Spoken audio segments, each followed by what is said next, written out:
Welcome to this explainer. Today we're diving straight into the origins of the most devastating conflict in human history, World War II. Now, to really grasp how the world plunged into such unprecedented chaos, we can't just pinpoint a single random Tuesday, right? We have to look at it like a massive, terrifying chain reaction. It's a domino effect of geopolitical events toppling into one another.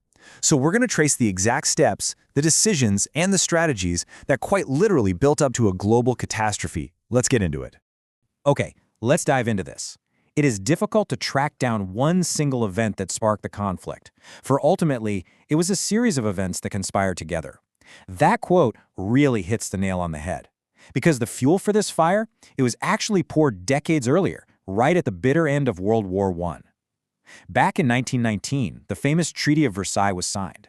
It was supposed to bring lasting peace, but instead, it packed a highly controversial punch, known as Article 231, or the War Guilt Clause. This clause essentially grabbed the total, absolute blame for the entire First World War and shoved it squarely onto Germany's shoulders. And you know, that blame came with a massive, massive price tag. Germany was ordered to pay a crushing fine of $33 billion to victorious countries like France and Britain, who obviously wanted to recoup their own war losses. Now, to put that into perspective for us today, that is roughly $270 billion. The financial burden was so incredibly immense that, get this, it's actually wild, it took Germany almost an entire century to pay it off. They literally didn't make their final payment until the year 2010. And this brilliantly illustrates what happened next. That debt completely crushed the average German citizen almost immediately. To try and pay this impossible fine, the German economy just buckled under hyperinflation. In 1922, a simple packet of bread in Berlin cost 160 German marks.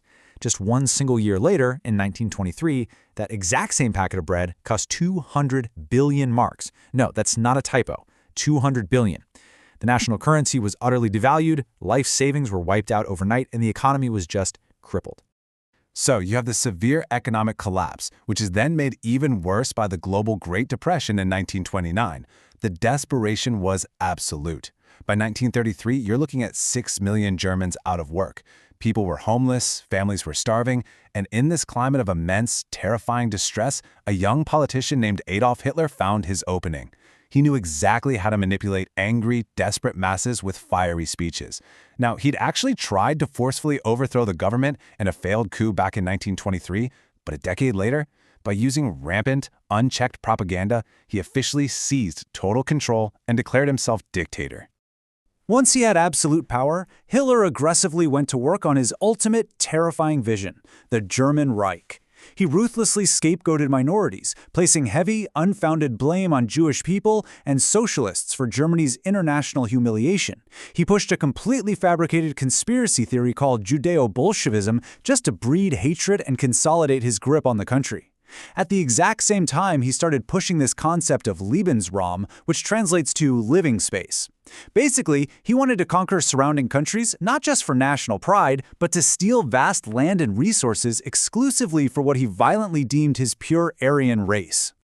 To pull this off, Hitler started just openly violating the rules set by that Treaty of Versailles, specifically the strict ban on Germany even having a military. But look at how differently the rest of the world reacted to this. Britain, who kind of felt the original treaty had been a bit too harsh anyway, actually tried to appease him. They signed the Anglo-German Naval Agreement in 1935, literally giving Hitler permission to build a navy. Meanwhile, a very, very nervous France took the complete opposite approach. They started rapidly building the Maginot Line, this massive, heavily fortified wall stretching 450 kilometers along their eastern border, just hoping to keep the threat out.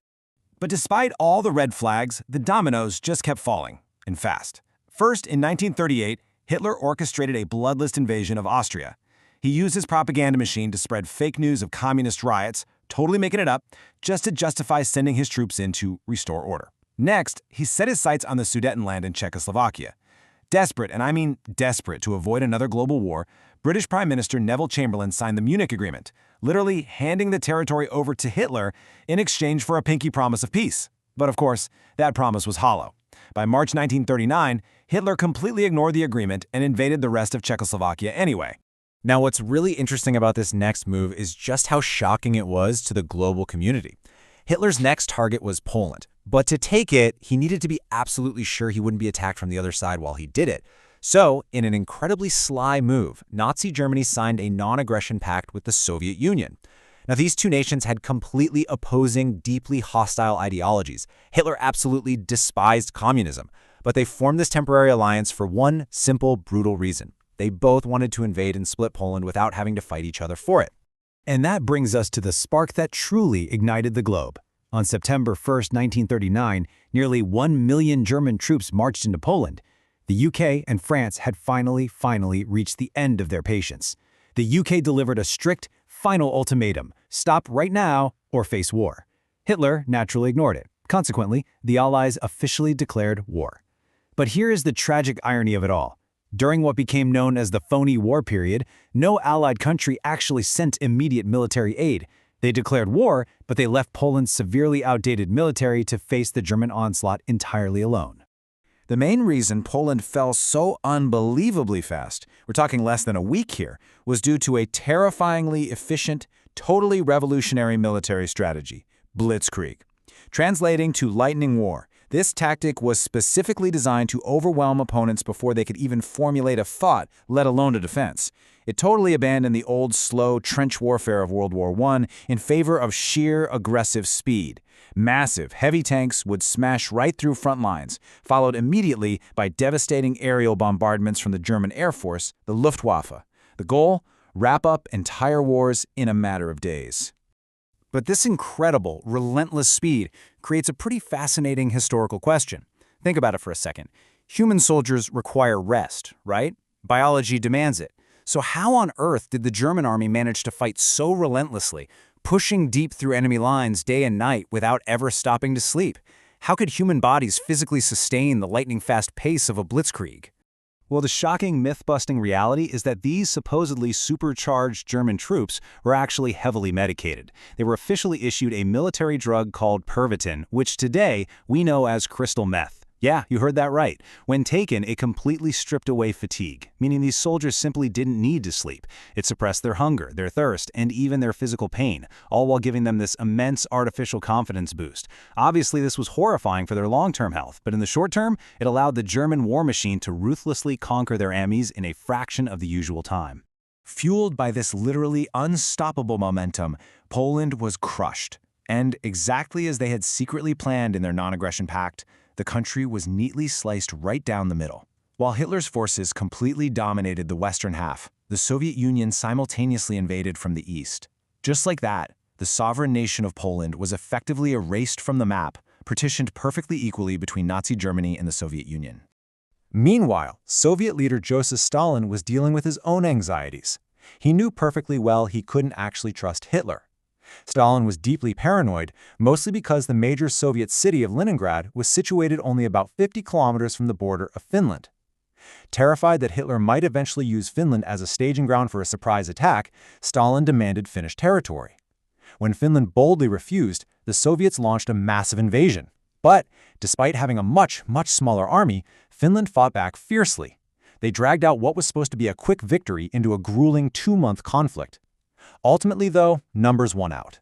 The 1940 Moscow Peace Treaty was signed, and the Soviets forced Finland to hand over 11% of its land. Let's move on and see how this builds, because Hitler's war machine was really just getting warmed up. In April 1940, using those exact same blitzkrieg tactics, Germany swiftly invaded Norway and Denmark. The sheer velocity of these defeats was a massive, terrifying wake-up call for Britain. Prime Minister Neville Chamberlain finally realized his whole policy of appeasement had been a catastrophic failure, and he resigned. So, on May 10, 1940, the famously resilient Winston Churchill took his place as Prime Minister. And on that exact same day, literally the same day, Hitler launched his massive all-out assault on Western Europe, attacking France, Belgium, the Netherlands, and Luxembourg all at once. Now, this attack, which became known as the Battle of France, was executed through an absolutely ingenious and devastating master plan. It was like a giant, deadly puzzle. The German military split into 3 separate groups. Group B attacked the Netherlands and Belgium, specifically to draw the Allied forces up north. Group C attacked that massive defensive wall the French built, the Maginot Line, but purely as a loud, noisy distraction. This left the back door wide open for the real masterstroke. Group A sneaked entirely through the Ardennes forest to hit the Allies from behind. And the scale of this surprise maneuver is just hard to overstate. We are talking about 40,000 German military vehicles, tanks, transports, heavy artillery, successfully navigating the incredibly dense, rugged terrain of the Ardennes forest. This was a geographical region that the top French military experts arrogantly believed was an impenetrable natural fortress. Because the French firmly thought it was impossible for a modern army to pass through there, they left it critically undefended. Hitler basically weaponized their own overconfidence against them, completely outsmarting the combined French and British forces.